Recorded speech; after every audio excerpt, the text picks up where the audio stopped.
Okay, so welcome. The first talk is this how to ask for help for supercomputers. So this is actually not my talk, not my slides, though I've contributed a bit to it. It's by one of our colleagues, Radovan Vast, who worked in Norway, basically doing a lot of the same kind of stuff that we do.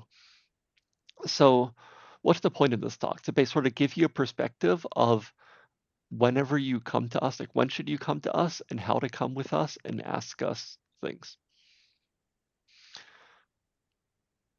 So yeah, what kind of help's available, when to ask, especially this like how to write a message that looks good and we can answer quickly because we probably both want to be able to, for you to be able to answer stuff or to have good messages so we can answer quickly and a little bit more advice on getting started. So yeah, here's the credits. There's some people you know there. Okay, so when you need help with something, what are the different places or ways you can ask for the help?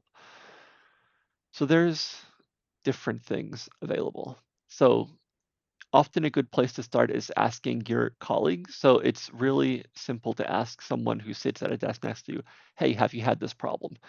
If they say yes, then that helps you. If they say no, then you can keep working on it yourself before asking again. Um, there's these official like live help sessions, um, garage, office hours, stuff like that, search engines, chat, the real information. One interesting place is that you can search, if you're at Aalto, the issue tracker we have. So we ask people to make their issues there in public so that way you can help all the next generation of things. That also encourages us to give better answers because we know that it won't be helping just you, but all the people in the future. Anyway, um, people sometimes wonder, when do you ask for help? So should you work on it forever? Are you going to get bitten if you go ask for help? Is that seen as a bad thing? So my philosophy is that computers are way too complex these days, and no one can possibly tend to know everything they need to know about it. It's just too much. Even within our team here, we have a policy that if you don't know something, ask someone with a really low threshold because it's just not worth spending time trying to solve a problem that's already been solved. Unless, of course, you want to, um, do an exercise to solve it. But, your exercises are probably the actual research or other work you're doing and not some solved computer problem. But do at least try a little bit yourself. Do your Googling, start at the lower levels, and then work up as you see it's needed. Basically do enough that you learn something. So next time, maybe you can um, solve it yourself or know where to look for the future. So this is an advice I got when I asked someone, what do you wish you knew now that what do you know now that you wish someone had told you? They had this philosophy. So for every problem they had, they set an internal limit in their mind. So they might say, okay, I'm trying to get Python to run on the cluster. I think it's reasonable that it should take me an hour to do that. So I'll work on it for an hour and then I'll go to the Science IT People's Garage and ask for help because that's the reasonable thing. If it's not done within an hour, then there's clearly something wrong here that is um, taking much longer than it should. And when you ask for help, if you come especially to our live thing, like you can ask, can you do this for me? Like, can we do it together? Or you could ask, should this be a hard problem? Like, am I looking the right direction and should I keep going with where I are? And at least if you come to us and you say, is this the right direction? Like, can you help point me in the right documentation? Am I looking at the right page? We're happy to say, yeah, it looks like the right page. And then you can keep working and come back the next day if you need to.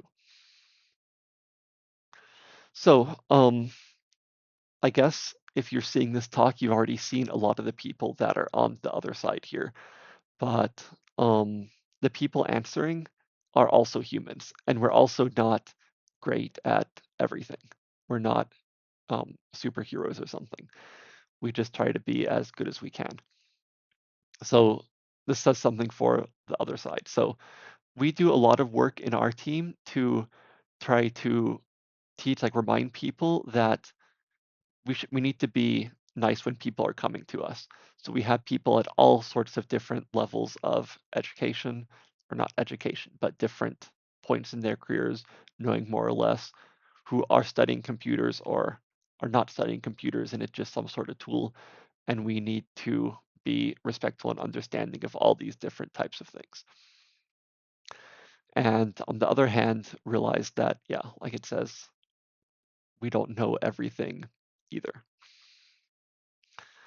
We're also really busy with possibly too many problems. So this is an example from the author of these slides. So someone wrote a super long message saying something, and it was actually hard for the person who was reading it to figure out what you even needed. So they responded with this one-line mail saying, "Oh, I guess you want to get the code. Sure, here it is." So it could have been a much quicker request there. Um, it's good to have a good email subject and things like that. So of course you don't know what the actual problem is, but try to give a little bit of clarity of what it is, because if we see, like when someone goes to the issue tracker, they see a bunch of titles and they'll start at looking at the stuff that they think there's the highest chance of them knowing and answering first. So that is something like, my job is crashing today but not tomorrow or yesterday. Then we know, okay, so this might be something that has changed in the last day. We can like look in there more quickly. Okay, it's good to have all this different context. So the more we know about what happened, better. Like sometimes someone will send a request saying, hey, my job isn't working, but they don't say what cluster they're on. So if you send it to the Aalto people, that's sort of obvious. But if you send it to, for example, CSC people, that's not obvious at all. And that just makes more time that has to be spent to figure that out. Or we have to send something back saying, can you please tell us what you actually did? And that's not fun. And we don't want to just say, reply always with, well, we don't really like your request, so just tell us more so we don't have to do anything. The more initial stuff, the better. So anything special that might be here? Is there anything special about your environment? Are we allowed to look at your files directly? And so on. Okay, and this is something that I had thought up. Um, so there, sometimes you see these lists of how to ask questions, and it's a long, like multi pages of do this and this and this and this. And that's basically saying we don't want you to ask questions because we want you to have done all this other stuff first. So I tried to narrow it down to like a really simple thing. What are the most important things for us to know to answer without making it seem too overwhelming? And this is what it is. So has it ever worked? So if you're trying to run your first job on the cluster, that's a lot different than the jobs works yesterday but not today. If it's never worked at all, that means we need to start with a much broader perspective. If something worked yesterday but not today, and you know it's the same, we know to immediately ask the person that's been working on the cluster recently, and hey, have you changed anything? Did we just break something there? Um, and what are you trying to accomplish? So not just like I'm trying to run this job on the cluster, but I'm trying to run, what's the program? I'm trying to run PyTorch on the cluster to do inference or whatever. So we'll see a little bit more about this later, but having the big picture of what you're trying to do is important, because if we don't have the big picture, we might give a too specific or too general answer somehow. Actually, no, well, I'll come back to this later. So what did you do? So like, what have you actually typed and done there? Um, if you say my job doesn't work, but you don't give the job script, well, we'll be like, please tell us the job script or whatever. And the more you can copy and paste, the better. So I recommend don't use screenshots because we can't copy and paste text from screenshots. And also it doesn't appear in the like email messages we get and so on. But go to the terminal, copy, paste it into the message. It doesn't matter if it looks bad. We can um, dig through it. And this is like the exact commands you ran, the files, stuff like that. It's usually better to give more stuff rather than too few stuff because we're quick at scanning through all this text and seeing what we need, and it doesn't take you very long to um, copy and paste relative to trying to describe it. And finally, what do you need? So are you looking for a complete solution, someone to solve the problem for you and give it back to you? Or are you looking for, hey, like, is this expected? Should I keep working on it? If you say, um, I just need help with this one little bit, that's okay. If you say, hey, I'm completely overwhelmed with what this is, can we look in more depth and do it from the beginning? Then we can start reserving time and doing it that way. Especially if you need something small, say that you need something small. That helps a lot. Um, yeah, this is the tell us what you tried. So have you tried narrowing it down? Is it failing in only one way or multiple ways? There's different ways to, yeah, like tell us how you've done the narrowing. And this is something that has been called the XY problem. There's some website around it. I don't know where it came from. But the problem is that someone has a problem.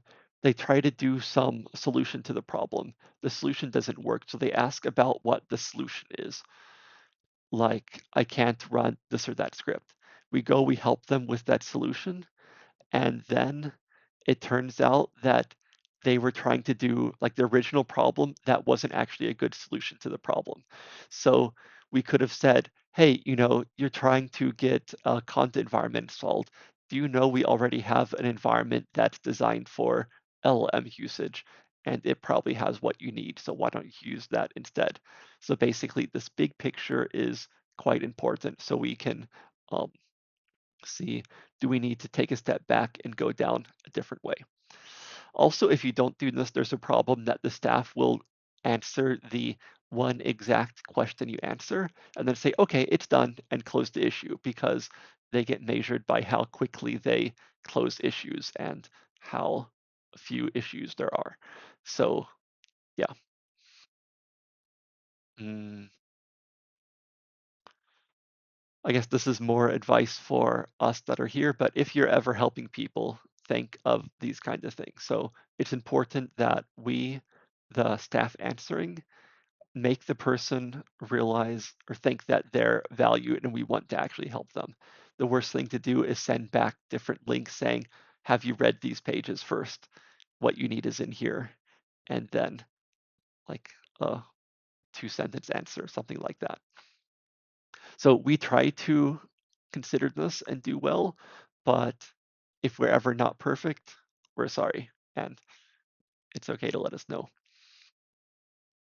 Um, when you send requests, I guess this is perhaps more from other people. I guess it basically applied to us. So when you send a request in written format, it goes to a issue tracker. And then there's a bunch of issues there, and the people coming have to find what's available. So at least within Aalto, we sort of all try to look at it and ask the right person to answer it, no matter what time it is. But at some point, it's in some organizations, there's like one person that's answering for 1 week, and then they have multiple weeks when they're off and doing other work. So there can be very different types of people answering these questions. Um, And if something takes too long and you don't get an answer, then consider asking a different way. If you're at Aalto, then come to our daily garage and ask questions. Because if we get a written message and it's not clear what the question really is, people are always going to first work on the ones that are more clear. And if you come talk to us live, then it is much easier to do this quick back and forth and narrow things down, and that works better. Okay, we're a bit running out of time, so let's not go into this too much, but example request. I'm this username. I'm trying to do something. I can log into the other clusters. I can't log into this cluster and the exact message that's there. This is a pretty good request. So it gives the context, it gives what does work, and then it gives exactly what doesn't work. And from us, at least me as a cluster admin, if I see this, I immediately know what to look at and I will check something. Here's another request. So it says, I'm not sure this is the right support. I'd like to do this and that. They're asking for a web server and a database, but then they say this is the kind of thing, like this is what the big problem is. So we look at this and can say, hey, for 2,000 records, that's really not much. Maybe you don't need a full database, and here's a much easier way to do things. And we save you and us time. So it was very important that they gave this extra piece of information about sort of the size of the problem and the usage. Okay, maybe I'll just stop here. You can read here a little bit later, or maybe I'll summarize. Yeah, so the summary here is that um, when you go to a new computer for the first time, don't immediately start with the biggest thing possible. Start with the smallest job. Like we started with an interactive job on one core, and then a serial job, a batch job on one core, and then a few multiprocessing. So start small and slowly work up so you can tell at exactly what point it stops working and it stops being efficient. And then that helps you to figure out only one thing at a time, and it helps us to know where the problem is. Okay, and with that being said, I will shrink the screen. When you are with us, we have this thing called the Scientific Computing Garage. This is an Aalto University thing. I think some other people might be trying it some. But the basic idea is that every workday at 1 o'clock, we, as in a lot of us instructors and more, are in Zoom. And you can drop by and ask us any questions. This is a time you can join and share screen and sort of show us like what's going on. You can ask, oh, is this a real problem? Should I do this? Should I file a issue request about this? And so on. And well, that's basically it. So it tells a lot about stuff here. Join us and ask for help with a low threshold. We have multiple people coming per day. And yeah. Oh, and finally, I'm running out of time here, but if you're new and you're at Aalto University, we have people that have time in the next few weeks specifically to help with new problems and new questions.